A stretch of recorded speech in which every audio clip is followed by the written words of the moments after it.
அன்பு மாணவ செல்வங்களுக்கு கலாபாரதியின் வாழ்த்துக்கள் கூடி. ஒரு கிவன் சிச்சுவேஷனில் மேக்னெட்டிக் ஃப்ளக்ஸ் எவ்வளவு இருக்கும் அப்படின்னு கண்டுபிடிக்கிறதுக்காக இந்த ப்ராப்ளம் செய்கிறோம். சரியா பிள்ளைகளா? இப்போ இந்த ப்ராப்ளத்தை நம்ம என்ன செய்யலாம், கவனமாக வாசிக்கலாங்க. பாருங்கள், எ சர்க்குலர் ஆண்டனா, இது ஒரு circular antenna of area 3 metre square. இதனுடைய ஏரியா ஹெச் பண்ணி காமிச்சிங்கன்னா அது எவ்வளோ இருக்கும், அப்ராக்சிமேட்டாக 3 metre square. Is installed at a place in Madurai. மதுரையில் ஒரு இடத்துல அதை என்ன செய்கிறாங்க, இன்ஸ்டால் பண்ணுறாங்க. The plane of the area of antenna is inclined at 47 degree with the direction of earth's magnetic field. So இதுதான் எர்த்தோடைய மேக்னெட்டிக் ஃபீல்ட் பிஹெச்னு வச்சுக்கலாம். அதுக்கு இவர் எவ்வளோ இன்க்ளைன் ஆகிருக்காரு, அப்படி ஒரு கோடு, இந்த கோடு சரிங்களா, அது ரெண்டையும் வரைஞ்சி அடுத்து நான் காமிக்கிறேன். இந்த ஆங்கிள் வந்து 47 டிகிரி இருக்குது சரிங்களா.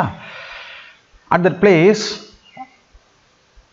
if the magnitude of the Earth's field at that place is 40773.9 nano Tesla, find the magnetic flux linked with the antenna. இதுதான் பிள்ளைகளா கேள்வி. அப்போ என்னன்னு கேட்டிங்கன்னா, இந்த ஏரியாக்குள்ளே எவ்வளவு மேக்னெட்டிக் ஃபீல்டு இருக்குன்னு கேட்டிருக்காங்க.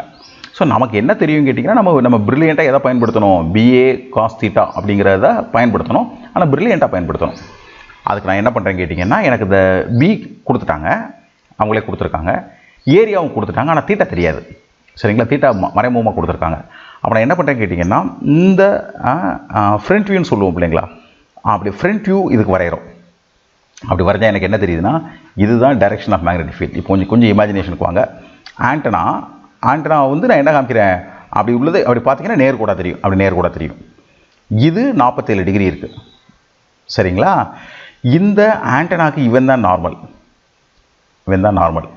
தீட்டாங்கிறது நார்மலுக்கும், அதாவது ஏரியாவுடைய ஆங்கிள்ங்கிறதே அதனுடைய நார்மல் தான். இதான் அதனுடைய யூனிட் வெக்டார் இருக்கக்கூடிய திசை.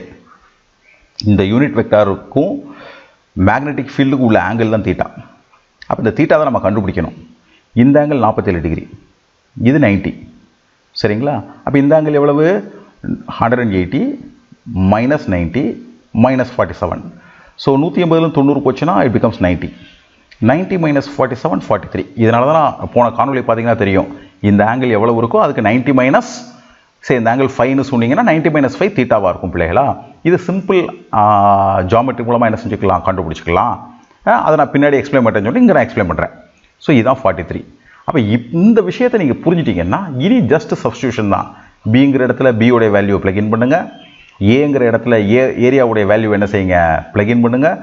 தீட்டாங்கிற இடத்துல 43 ப்ளக்இன் பண்ணுங்கள், கால்குலேட் பண்ணுங்கள். சாருக்கு எவ்வளோ வேல்யூ வந்திருக்கு, 8.95 × 10⁻⁻5 வெபர் வந்திருக்கு.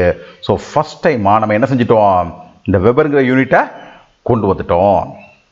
இதுக்காக தான் இந்த விஷயம் நம்ம என்ன செய்கிறோம் பிள்ளைங்களா. இன்னொரு எக்ஸாம்பிள் செய்வோம், அதுக்கப்புறம் என்ன செய்யலாம், நம்ம ப்ராப்ளத்துக்குள்ளே போகலாம். அதை அடுத்த காணொலியில் என்ன செய்யலாம், அந்த ப்ராப்ளத்தை பார்க்கலாம். உங்கள் அனைவருக்கும் கலாபாரதியின் அன்பு வாழ்த்துக்கள் பிள்ளைகளா.